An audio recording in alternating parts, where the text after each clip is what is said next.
In Christianity, there are many sacred items known as relics, but just because they're holy doesn't mean they're not disturbing.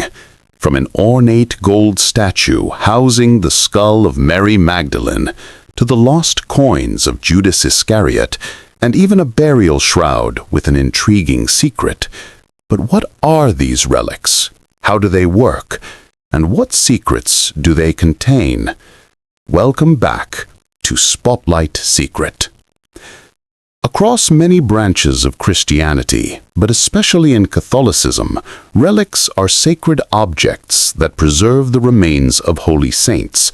Believers often use relics in their prayers, appealing to a saint to intercede for them before God. Today, relics come in all shapes and sizes, but the Church divides them into three distinct classes. First class, the actual physical remains of a saint. Second class, objects that were personally owned or used by a saint. Third class, items that have come into contact with either a first or second class relic. As we proceed down our list, we will see many different types of these relics, some of which are quite literally the preserved remains of the saint. All right, let's begin with our first relic. Saint Anthony of Padua is one of the most revered saints in Catholic history. A legendary preacher, his relic speaks to his greatest gift, his voice. This is the jaw of Saint Anthony, meant to preserve the essence of the saint's speech. The remains are housed in this ornate reliquary, lavishly adorned with gold and jewels, above which rests an intricately carved golden halo that encircles the saint's head. Now, at first glance, it may even appear as though it has eyes. I certainly thought so, but this illusion is just a reflection of the glass. Viewed from another angle, the illusion disappears entirely. It's certainly a haunting object, yet I find that there's something strangely beautiful about it, and the story behind it is just as mysterious. Saint Anthony was a preacher like no other. In one story, even the fish would gather to hear him speak, but his life was cut short. He succumbed to illness at the age of 35. 30 years after his death, his body was exhumated, and what was found there shocked everyone. According to legend, his jaw and tongue had been perfectly preserved. Many believed it was a sign that his voice had been blessed by God. For over 7 centuries, Saint Anthony's incorruptible remains have been kept on display. Pilgrims from around the world continue to visit Padua to venerate his sacred relic, often during sacred processions. Nowadays, Saint Anthony remains the patron saint of lost things, so if you ever find yourself searching for something lost, look no further than his sacred relic. Speaking of lost things, next we turn to one of Christianity's most enigmatic figures, the skull of Mary Magdalene.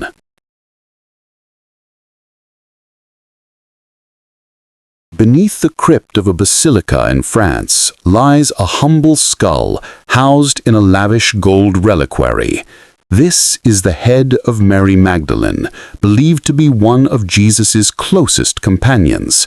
Her head is supported by 4 angels, their outstretched hands acting as a stand.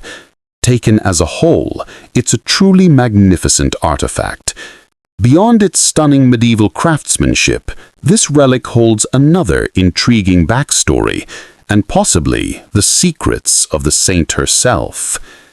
While not counted among the 12 disciples, Mary Magdalene plays a crucial role in the story of Jesus. She was present at the crucifixion and among the first to witness his resurrection. Yet little is known about what happened to her afterwards. According to one popular legend, she sailed to France to found one of the earliest Christian communities. These legends gained momentum when, in 1299, a mysterious woman's skull was found in a tomb dating back to the 1st century. And of course, it didn't take long for people to speculate that this was the saint herself. In recent years, renewed attention has been given to this relic. Two forensic artists have used the skull to create a 3D reconstruction of the person's face. The result? An image of a woman of Mediterranean descent. Could this be the face of Mary Magdalene? It's impossible to know for sure, but researchers are now working to create a full-body rendering using other relics associated with the saint. Regardless, the relic of Mary Magdalene endures, forever preserved in this beautiful yet haunting reliquary. This third relic belongs to one of the most important figures in the New Testament, John the Baptist. According to the Gospels, John met a grisly fate. He was imprisoned and eventually executed by King Herod. His head was gifted to the king's daughter on a platter. Now, what happened to his head remains a mystery, but in the centuries that followed, not one, but 4 different places have claimed to have found his grim relic. The most famous of these is kept in the Cathedral of Amiens in France. In a small chapel within the cathedral, a skull is enshrined on a gold platter, just like in the story. A nice touch, but it's not the only one. In San Silvestro in Rome, there's a skull fragment complete with a wax head. In Munich, a separate head is kept on display, this time wrapped in a fine cloth adorned with pearls and jeweled roses. And the final alleged head? It's not housed in a church at all, but in a mosque. The Umayyad Mosque in Damascus, one of the oldest in the Islamic world, contains a shrine dedicated to John the Baptist, who is also a revered prophet in Islam. So, multiple heads, but only one John the Baptist. It's an unusual predicament, but surprisingly common. During the Middle Ages, relics were in high demand, and there were always people willing to supply them. It's often joked that if you gathered all the alleged fragments of the true cross, you'd have enough wood to build a small forest. So far, we've seen 3 relics, but we're only scratching the surface. It's a miracle that any of these have actually survived. You see, there were times in history when they were nearly lost altogether.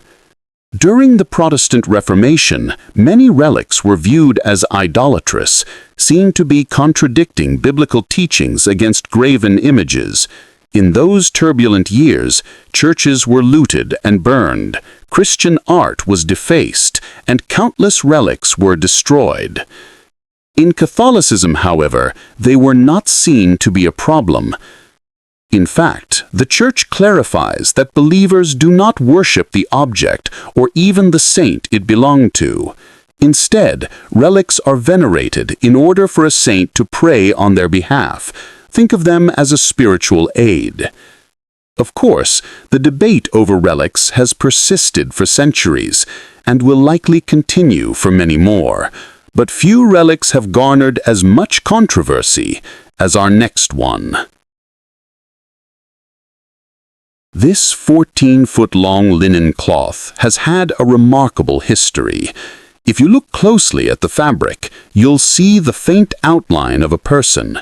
When enhanced, the image reveals the figure of a bearded man with long hair, bearing scars that suggest he might have been executed. Many have speculated that this is the burial cloth of Jesus Christ, and it's not without reason. It closely matches many historic depictions of Jesus throughout art. Of course, if this relic really belonged to Jesus, it would be one of the most valuable and sacred relics in history. But while the shroud presents a compelling image, it's not without its detractors. Since 1988, several laboratories have used radiocarbon dating and have placed the cloth within the mid-14th century, well within the medieval era. This has led many to suspect it is a forgery, albeit an incredibly convincing one. However, the results have been hotly debated ever since. As recently as 2022, Italian researchers have used a pioneering X-ray technique to analyze a small segment of the shroud. Their findings suggest that the linen appears to date between 55 and 74 CE, a time frame that aligns closely with the historical period of Jesus' burial. When announced, these results caused a stir. Could this really be the face of Jesus? As of this video's release, further testing is ongoing, and not everyone is convinced. In the meantime, we'll have to await the results of future studies.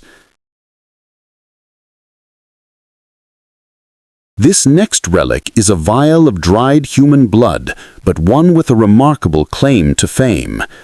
On the 19th of September every year, people across Naples gather to see the dried blood of Saint John.